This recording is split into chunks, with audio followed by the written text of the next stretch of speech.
Initially, Sulli Deals happened. They try to dehumanize and objectify women as an entity. In Sulli Deals or Bulli Bai app, there were multiple victims. So the women who were targeted on this applications, they had lodged multiple complaints. So there were multiple cases. So the cases were registered in Delhi, the cases were registered in Mumbai, and in Delhi also there were multiple cases. So with the arrest of these two people, it led to workout of 6 cases. We didn't see that they were so well aware of the realities of the world. I'll rate them people who were less aware, having a myopic view. Their understanding about CEA, their understanding about whatsoever the important policies are, I don't find any sort of pith and substance in their understanding about these issues.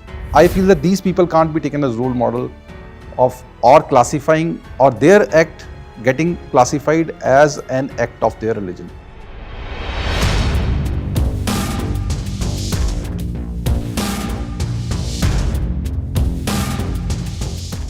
Hello and welcome to HT's weekly talk show, The Interview. The alleged culprits in the Bulli Bai app's case have been released on bail. These apps, one would recall, were a bid to auction women from a particular community. The case was cracked by the cyber crime cell of the Delhi police. The man at the helm, Deputy Commissioner of Police, K.P.S Malhotra. We talked to the top cop in a 2-part series, beginning with the Sulli Bulli app in this edition, and in the next, he will tell us about credit cards, ATM duping, and loan frauds. The first part in this edition of HD's weekly talk show, The Interview with DCP Malhotra. Welcome to the show, DCP Malhotra, and thank you for being here with us. Thank you. Let me start with the basic. What is the difference between Sulli Deals and the Bulli app? Look, if we want to differentiate the two, we can say that what they were trying to do were similar things. But yes, they came at a different span of time, number one. So in the beginning, it was a Sulli Deal which came up, and then the Bulli Bai app. Both were having a code on the GitHub. Both had some linkages with the same group. Both had the same menseria or the intention behind the same. The action and the impact was also similar. They can be rated as similar acts spread over 2 different time spans. So there were no distinct differences? There were distinct differences. The second one had a very different type of a code. The code was a little different, though they had a GitHub. It was on GitHub, but the writing of the code was a little different. Then whom they want to pick up as the victims were different. They tried to somewhere or the other target few women, the prominent women, and indirectly they tried to create some communal disharmony through their whole act. So what was the genesis and the motive? Initially, Sulli Deals happened. They tried to dehumanize and objectify women as an entity. One has to understand that on a social media or on this world of internet, one feels that one is embedded in the layers of anonymity, and there are some sort of a hidden feelings, hidden emotions, or negativity which a person can project. We have seen a lot of social media instances. There is a rage, there is act of violence, there is an act of targeting somebody. So they all fall in the same category of social media offenses. Since we have busted this Bulli Bai Sulli Deal case, after that there was no such incidents. So detections, the proper legal action, they lead to somewhere or the other the halt in such type of activities, and that's what for the last 7-8 months we could do it. And our unit or Delhi Police per se has an active social media monitoring cell which keeps on monitoring such type of activities and take necessary actions. You know, following the arrest and cracking the case, 6 cases or maybe more of cyber crime have been worked out. Will you just take me through those? No, there's basically in Sulli Deals or Bulli Bai app, there were multiple victims. So the women who were targeted on this applications, they had lodged multiple complaints. So there were multiple cases. So the cases were registered in Delhi, the cases were registered in Mumbai, and in Delhi also there were multiple cases.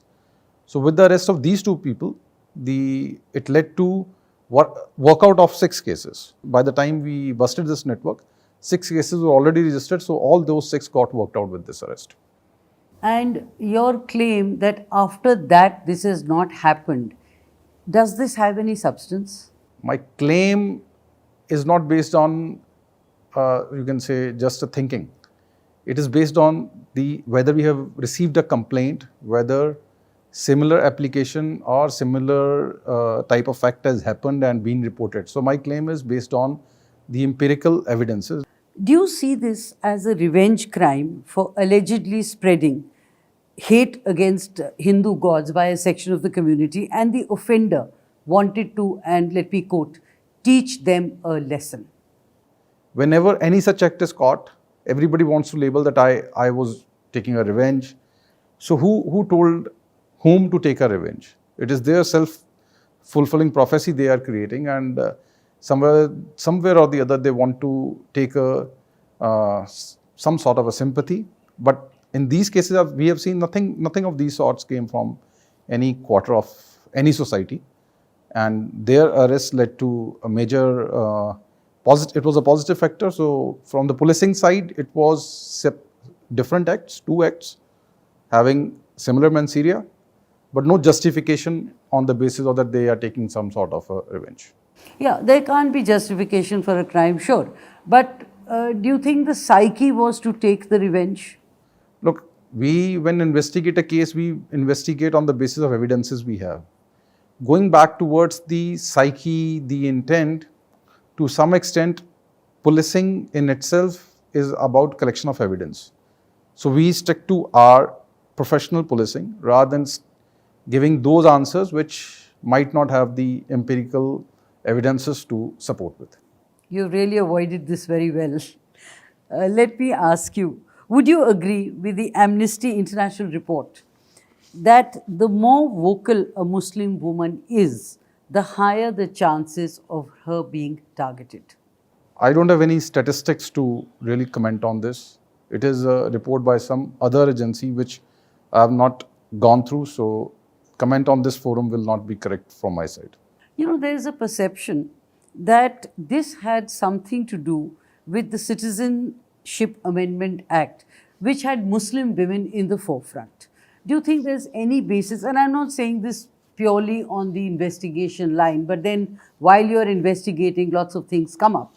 And do you think this has a basis? Whatever forensic evidences we have seen in their groups, we didn't see that they were so well aware of the realities of the world. I'll rate them people who were less aware, having a myopic view. Their understanding about CEA, their understanding about whatsoever the important policies are, I don't find any sort pith and substance in their understanding about these issues. Their justification is emotions, their justifications is their own self-fulfilling prophecies, their perceptions, nothing beyond that. So, if I may put it a bit bluntly, it is rabid Hindus targeting Muslims and Muslim women in particular. No, the point is how we can classify that act of 2-3 people as act of the community. Every community has few elements which try to generate such sort of a enmity, but they are not the bigger sections of the society. By using these individuals as a model for any religion will be wrong. I feel that these people can't be taken as role model of or classifying or their act getting classified as an act of their religion. Let me try one last time before we go to the investigation. Do you see a political motive in this? No, political motive will be only there in case they are a part of some party. So I didn't see any connection of theirs with any political party. Neither their membership to any political party, nor their opposition to any political party. You know, this was very well planned and the identities were also concealed So it must have been an uphill task to nab the offenders. How did you crack the case? They have this perception that they are anonymous in nature. Why? Because they use VPNs, they use Tor, they use multiple, you can say, walls behind which they try to hide. If I have not use a technical word for that. But the point is, this investigation proves that though you might try to be anonymous, but every digital footprint, there is some sort of a thread which can be pulled to reach that person. I'll not say that we are too capable, but I'll definitely say that yes, Delhi Police as an organization and Indian law enforcement agencies have the capabilities to keep the pace with the upcoming challenges that technology gives us. So yes, this investigation was very complex. This person tried to divert the attention from what everybody was thinking, and he tried to hide himself and even give a false perception that he's based in somewhere outside India. But the IP protocols and other technical points on which we worked, the gateways and all, they helped us nab these two culprits. And what is the status of the case now? Because the accused are out on bail. The fact is that they didn't get a bail in the first go. That is one, and judicial mind is applied for bail on, and the judicial order clearly points out that the bail is not given for any flaw because of the police investigation. The bails are granted on some other grounds. Judicial mind is applied for the bail, so no comments on that. But it was not at all pointing any fingers towards police investigation. So we can safely say that it was not a bail because of our loopholes or anything which we did wrong. It was on the basis of what judicial mind thought. In fact, it was on humanitarian ground. And that somehow, I mean, without commenting on the judiciary, humanitarian ground when women are being auctioned? Look, that's what it's not our part of, you can say, mandate. So I'll resist in answering your question on this or taking this question forward. But yes, in case it would have been a bail on the grounds that we had investigated wrongly, the evidences are not there, then your question whatsoever were genuinely pointing fingers towards us, but there are none. Yes, bail might be a right as per the judicial mandate in the cases wherever judiciary thinks so. No comments on that. If I say it is a communal divide, you will say it's not part of the investigation. I understand that. But the perception of this communal divide, where do you see this going and where do you see the case going? I'll say that this case was a very important example which had proven that no such communal divide can be tolerated by our law enforcement. Delhi police, being a police of the Union Territory of Delhi, so saying that it's a communal divide or rating towards that, I'll say our role was to investigate, and there was a positive pressure on us to work this case out. How long did you take to crack the case? And how many sleepless nights? Look, we took around a week of week-long activity, and I can say that in case this unit's 50 people were involved in that, everybody was positively motivated to work it out, and the technical teams, they had absolutely sleepless night.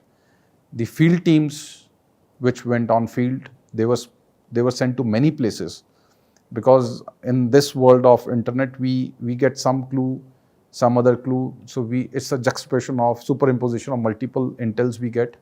And so even the field teams are more in number. They also went across India. Somebody went towards Mumbai, somebody went toward Gujarat, and this team which was going towards Assam found the final success, because whenever we got some lead, we immediately dispatched the team. So overall this unit of 200 plus was actively involved, had a sleepless night, but had a very positive outcome of it. And they cherished that case, that when every countryman is talking about it, we could deliver. And finally, what are the steps the Delhi police or the special cell is taking to ensure ensure may be a strong word, but that these things don't happen again?